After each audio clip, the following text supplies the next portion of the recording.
It's time for another edition of Inside Notre Dame Football, presented by TireRack.com. I'm your host, Tony Simeone, joined by the head coach, Marcus Freeman. Coach, you get the win over Clemson in Notre Dame Stadium. This was a marquee win for you guys in the program. What did it mean to you and this football team?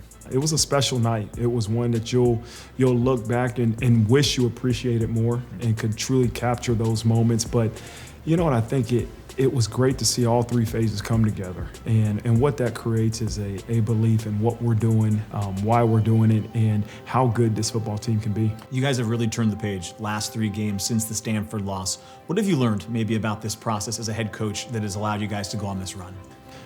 Well, I think no win is too good and no loss is ever fatal. You know, the ability to level off of those ups and downs and be able to really get back to what is important and how do you improve, and it's never as good as you think it's going to be.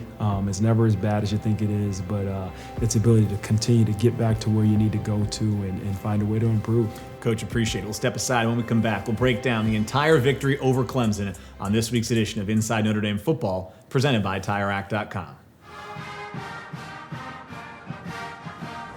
Welcome back to Inside Notre Dame Football, presented by TireRack.com. It's now time for this week's game breakdown. Coach, you knew Clemson coming in, undefeated, 4th-ranked team in the country. It was going to be a great environment in prime time at a packed house. What was your message to the team before they got ready to run out for this big game? Well, I wanted them to focus on one play at a time, and I know that can be coach's speak, but the last play cannot affect the next play, no matter if it was good or bad, and focus on each moment, but also understand that we're evaluated off of did you do your job or not, right? Did us as coaching staff do our job? Did you as players do your job? So go out there and do your job, and they did it.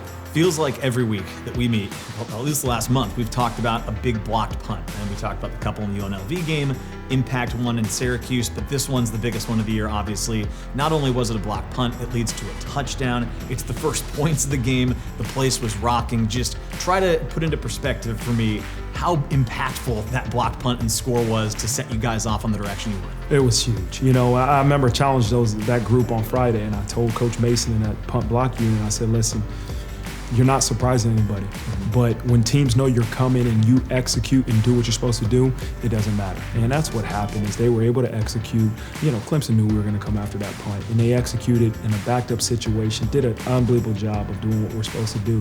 And then to turn that into not just a blocked punt, but a touchdown was huge. To go up 7-0 really started this confidence boost for our entire team that kind of took off for the whole game. 263 ground yards. They had 200-yard rushers. But when you guys commit to the run the way you guys have, what does that say about the identity of the football team? It led to a touchdown on this drive. We wanted to get out of there as even as we could because we were going against the wind, and the wind was going really hard. But to be able to run the ball on an 11-play drive, I think it took about 6 minutes off the clock. That's huge, and to score right before half, it was one of those middleweight situations. Clemson was, I think, 60-2 going into the game, and right around there when they won the middleweight. So I challenged our team, we have to win the middle 8, and to go up 7-0 as the first part of that middleweight was huge. You've been really aggressive throughout the year, I think, on 4th downs, but I think it was right before the interception, you guys elected to punt. And I have to sense, and you can correct me if I'm wrong, because you thought the defense was playing really well and making them go 90-plus yards was not in their interest. You elect to punt, put them deep in their own territory. Then Clemson makes the quarterback change, and we see Ben Morrison make the first of his 2 interceptions. Just tell me about what that play and how great it was to see him get you guys that field position. Yeah, I decided to punt because, we had the momentum. We're up 14-0.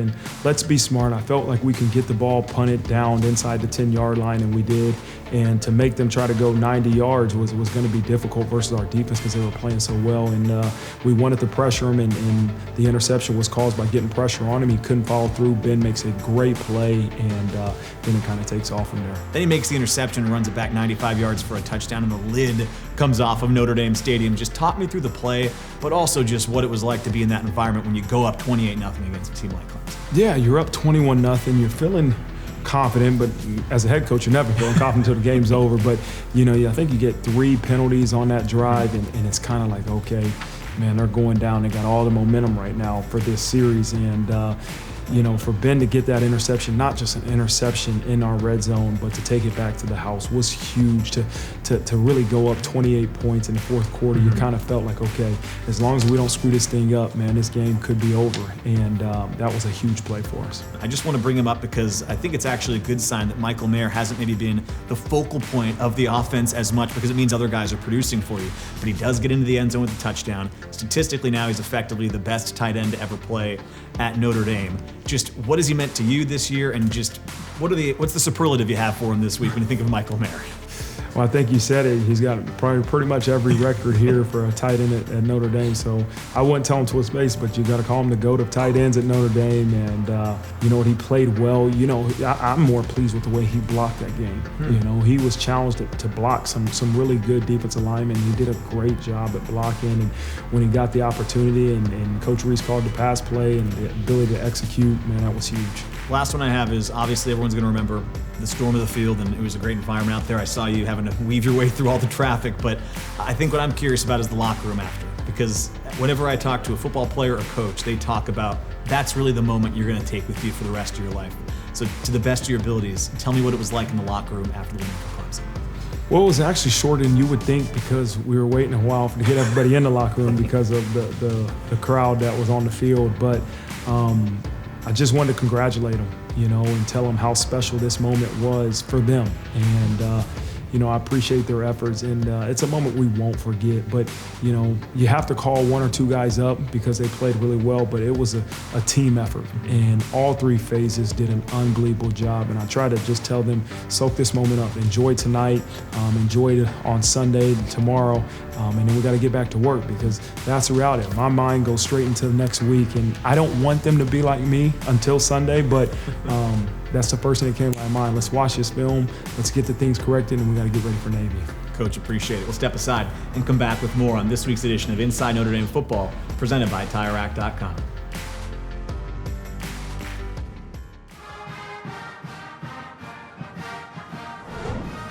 Welcome back to Inside Notre Dame Football, presented by TireRack.com. It's now time for this week's edition of Irish Access.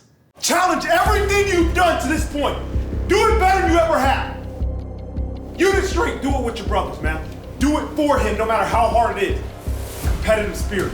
The man that wins the one-on-one battle will be victorious. Can the Irish pull off the upset once again tonight? Notre Dame has been very good at getting a hand on these punts. They're rattled! They're rattled! Call right now. And this one is blocked once again, and the Irish have it. Botello gets a hand on it, and into the end zone goes. There's your game-changing play, Jack. This place is about to erupt. A big takeaway early is the corners of Notre Dame shutting down the perimeter game of Clemson. Clemson 0 for 3 on third down. Notre Dame showing pressure, and that pressure gets home. It's Howard Cross. Downhill running game. Run north and south at this defense. It's been the best play for Notre Dame all night long. And Pine is going to keep it himself around the outside. Touchdown, Notre Dame. Michael Mayer through the block. Let's go, baby! Let's go win this game. This is a monster game for Clemson. Their national championship hopes, playoff hopes. No mercy, we got a lot of ball left. Let's go. It's our house. Pressure gets there. Isaiah Foskey drops him from behind. Clemson needs to reset. 14-0. We continue to run it at them. We're going to do it for the whole second half. They don't want that style of game, but we have to go take it. We're going to come out and go even harder. Yeah, we don't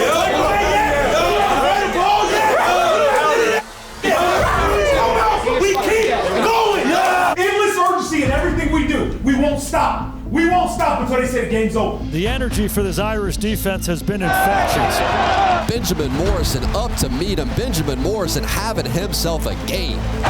Seatbelt. Get the ball. Do your job. Hey, attack on two, 1, 2. Pressure in his face, has to just throw this ball, and it's intercepted. Picked off by Benjamin Morrison. Where did he come from? Having the game of his life. Let's go. One at a time. Let me go. Jump back. Let's go. Audric Estime in for the Notre Dame touchdown. Clemson has found ways to win all season long, down 21, fourth quarter. This is where you really show where you're at. How you handle this moment right now. DJ is picked off, intercepted again by Benjamin Morrison. Here goes Morrison down the sideline. Can he go? Yes, he can. Touchdown, pick six, Benjamin Morrison. He's a freshman! Notre Dame playing by far their best game all season long. Let's go, boys. Let's put them away. Come off the ball, hit them in the mouth, bloody their nose. This Notre Dame offensive line's been doing it all game. They're going to move those chains. They can't stop Estime. Here's Pine to the air. Wide open is Michael Mayer for the touchdown. Yeah, man. Great job. One more record that Michael Mayer now owns all by himself. Touchdowns by a tight end. Hey, you caught that? Pop the mic. He was like, are you serious? I said, let's do it.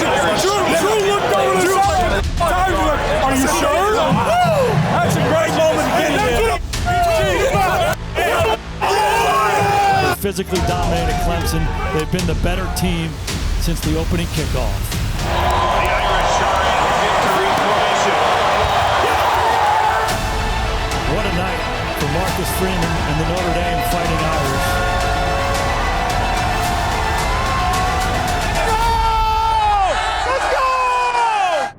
Last week we said in the locker room, nobody but the guys in that locker room knew how good this group can be, right? Now the whole damn country knows how good it is.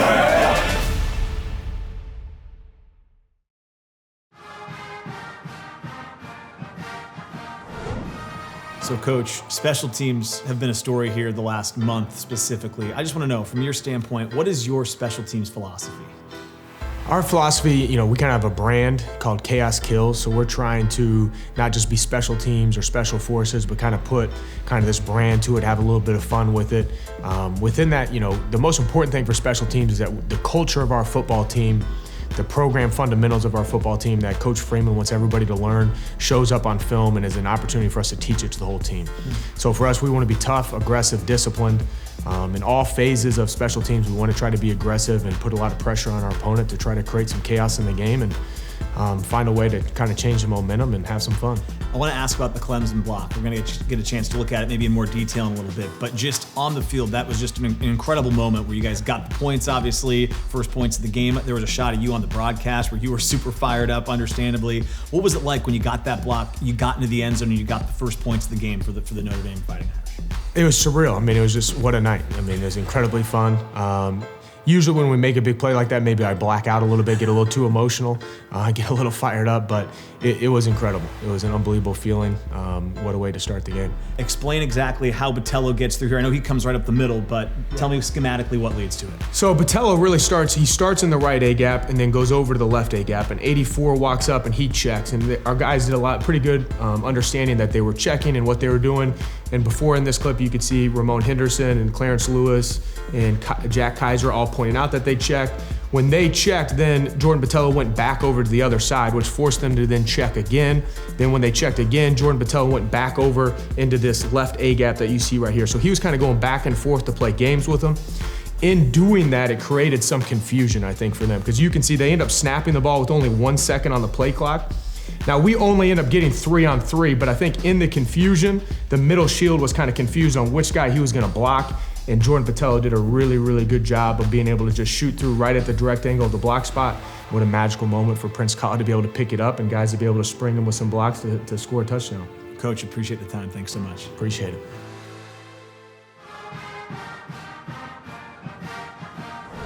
Welcome back to Inside Notre Dame Football, presented by TireRack.com. It's now time for this week's edition of Irish Intel. Coach, plenty of highlights from the win over Clemson. Let's start, though, with the defensive play that might not show up on the highlight reel anywhere, but we wanted to focus on it because I thought your defense really set Clemson backwards on a lot of occasions early in the first half. Cam Hart's going to blow up a screen play here. Just explain to me how he does that. We knew going into the game they were going to try to get a lot of balls to perimeter through screens, through runs, and the ability to change who's the force player, who's the guy that has to set an edge to a defense is is always a challenge for a defensive coordinator. And so this was a version of cover 2 where the corner now is your flat player. And Cam Hart does a great job of triggering here and beating a block. You know, I know 80 got a holding call, I think, maybe 1 or 2 called against him early in the game, so he didn't want to hold there. But, you know, ability to beat the block of number 80 and make the tackle was a great play by Cam Hart. All right, Coach, so between the blocked punt for the touchdown and then the pick six, it's going to be kind of a competition to see which one's the more memorable play going forward. This is, though, a great one here in the fourth quarter. Benjamin Morrison already has 1 interception,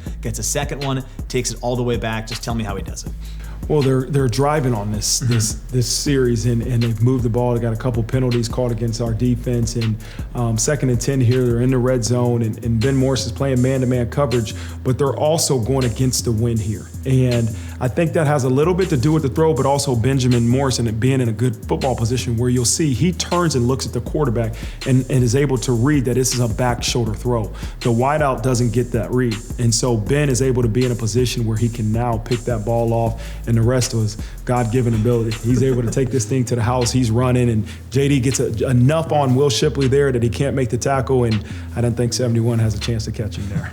That was great that you pointed that out. I didn't realize that his head was around faster than I've maybe ever seen a corner. This is a great look you see right here. Right there, he gets his head around so he can realize it's a back shoulder throw. Because if you never get your head around, they'll throw back shoulder all the time. But it's obviously a little bit of miscommunication between the quarterback and the wideout. But if Ben never gets his head around here, he's never in a position to make that play. Last thing I want to ask you about, you mentioned a little bit, but Marist, right away, I remember listening to the radio broadcast too, he said, when the ball's intercepted, you got to block the closest receiver. He's the first guy that can make the tackle. If you get that done, it can go a long way if you're this far down the field. Just how big is this block for Marist? It's maybe a 95-yard block, right? It is. It's huge. And so that's something you actually work on defensively.